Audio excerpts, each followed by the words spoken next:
اینو عزیزان من میخوام الان خمیر این غذاها رو درست کنم که غذای گریکلندیه. این یه مقداری باید آب بشه. این خمیر خمره میشه، خمیر ترش میشه، نمیدونم به ایرانی چی میشه. یه ذره که آب شد آب رو میریزم روش و باید سریع درستش کنم. اینو بادمجونا رو با سیب زمینی میذاری، کرفس هست چی میخوای بذاری، قارچ، بعد گوشت‌ها رو میذاری روش، بعد با خمیر روش میپوشونین، هر شکلی دوست دارین بهش میدین و درست میکنین و میذاری تو فرن. این اگه در بیاد خیلی شکل قشنگیه.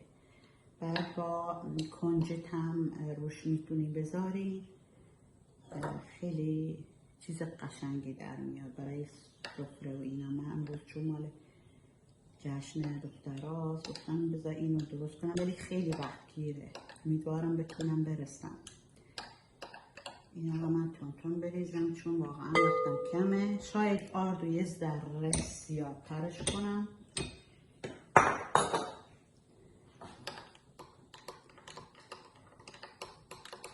تون اگه بشه آب بشه، چون باید بذارینش، شما بذارینش یه ذره این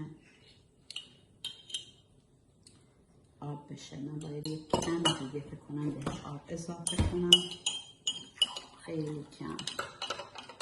بعد نمک هم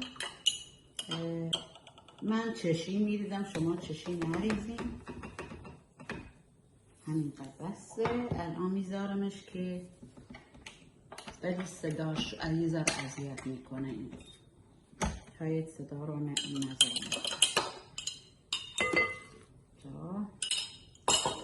روشنش میکنیم و وقتی درست شد برمیگردم.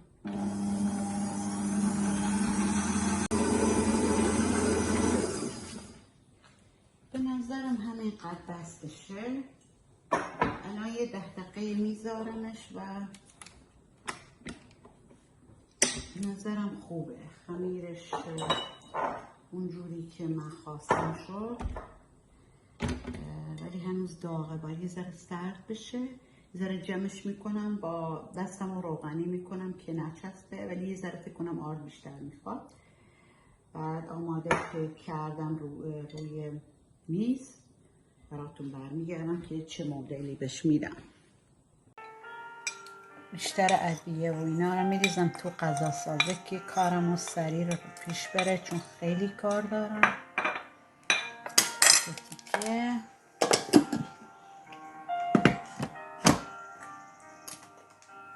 بعد برمیگردم بقیهش رو نشون میدم.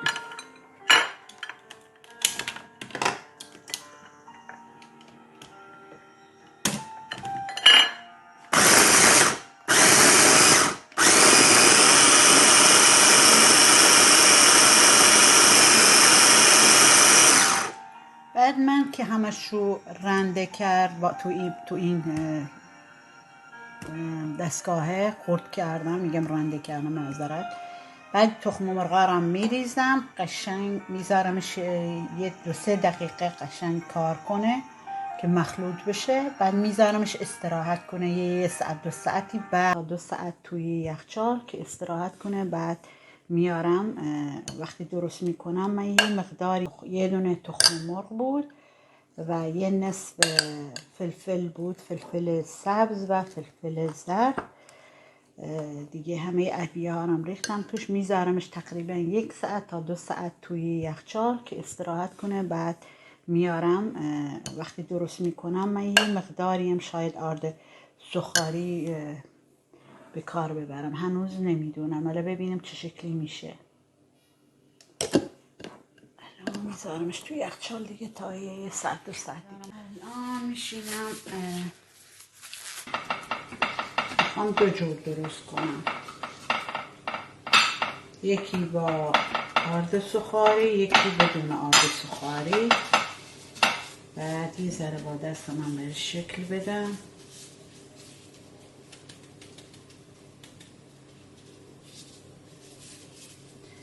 میخوام بیشتر آرد باشه.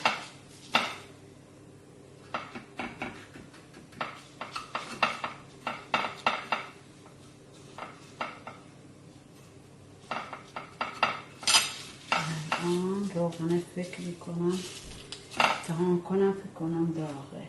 آره داغه. دونه دونه میذارم، بعد برمیگردم چه شکلی شده. یه دونه که تا الان خوب شد. الان یه مدل دیگه میخوام درست کنم.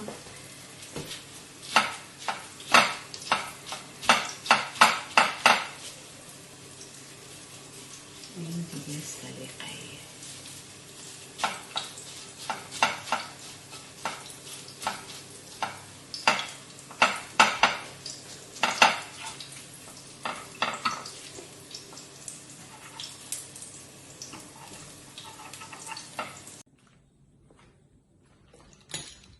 اینجا عزیزانم اینکه خمیر رو باهاش میبارم پیداش نکردم، استرسم.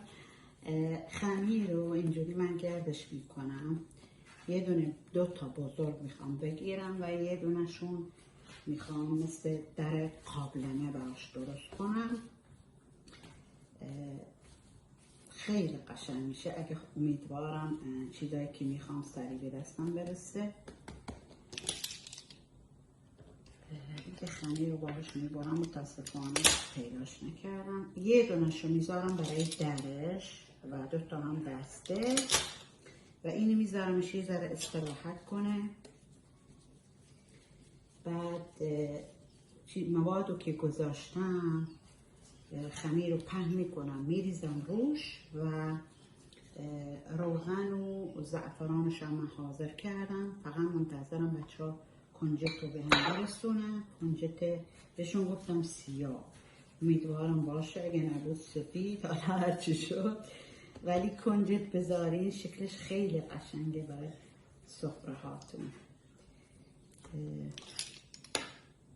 ولی همه مواد رو دیگه حاضرش کردم. خمیرش عالی در اومده و فقط باید فرماشو الان حاضر کنم. اینا را با دستتون اون چیزایی که میخواین میذاریم. من الان یکیشو برای درش میخوام بذارم، 2 تا هم برای دستگیرش بکنم. این برای درش مثل در قابلمه باید باشه، بچسبونیم روش و 2 تا هم برای دستگیرهاش. خیلی بزرگ نمیگیرمشون ولی باید یه اندازه باشه که اذیتتون نکنه. بعدن بکنم یکی شد. معذرت که من دستکش دستم نکردم برای اینکه دستکش نمیذاره، میچسبه. وقتی که کاملا مواد رو میخوام بریزم دوباره برمیگردم، ولی فقط گفتم یه توضیح بدم برای خمیره. خمیره باید استراحت کنه. من الان 20 دقیقه ازش گذشته. الان نوبت روبشو میخوام درست کنم، سسشو منظورم. من 2 قاشق پر ریختم. این مقداری هم فلفل سیاه و یه مقداری هم سبع بهارات و قشنگ به همش میزنم اول، بعد به آب گرم و میریزم روش که یه سوسی داشته باشه که نسوزه.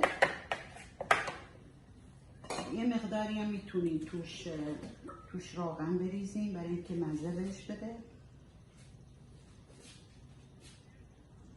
چون اگه روغن توش نریزی خشک در میاد. میتونید کره هم بریزید، قشنگ به همش بزنید، آب جوش بذارید. میتونینم اینو رو یه ذره سرخش کنید، ولی من چون وقتم کمه، من خودم دوست دارم سرخ کنم که رنگ خیلی، ولی این چون پوشیده میشه نمیخواد دیگه سرخ باشه و وقتم هم خیلی کمه. بعد من به جای نمک میخوام از این مزه‌ای که سبزیجات توشه از این بریزم توش، یه مقدار کمی، اندازه شاید نصف قاشق، چون خود کتلت نمک داره دیگه نمیخوام. یه مقداری من آب میریزم توش و میریزم روش. بوگی بیا ایره. اینجا ببینم، امیدوارم خوب با هم بلند شه و اینجوری که میخوام در بیاد. این معمولا 2 نفر میخواد، یه ذره ساخته. الان که خوبه، ولی من اینو باز میذارمش یه مقداری استراحت کنه و این دور و برش رو حتما خوب بذاری که قشنگ بسته باشه. بعد رو اینو وقتم میگیره الان این خیلی زیاد،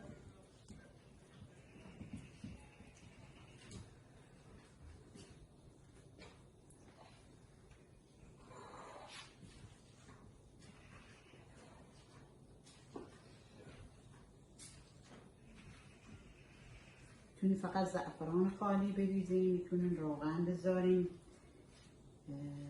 سلیقه‌ایه.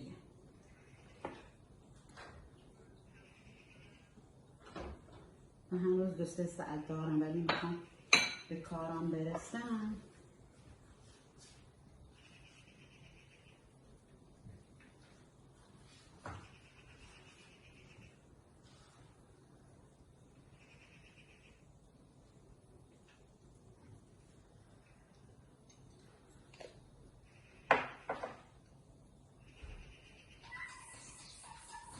این اینجوری شد بخونه. من این مثل در براش درست کردم گذاشتم روش و اینم دسته هاش، امیدوارم خوب در بیاد. یه ساعت دیگه میذارمش تو فر، الان میذارمش استراحت کنه یه مقدار دیگه. این شکلی شد، این زیبا، نگاش کنی خیلی هم خوب. میذارم استراحت کنه و میذارمش تو فر. بریم برای او یکی.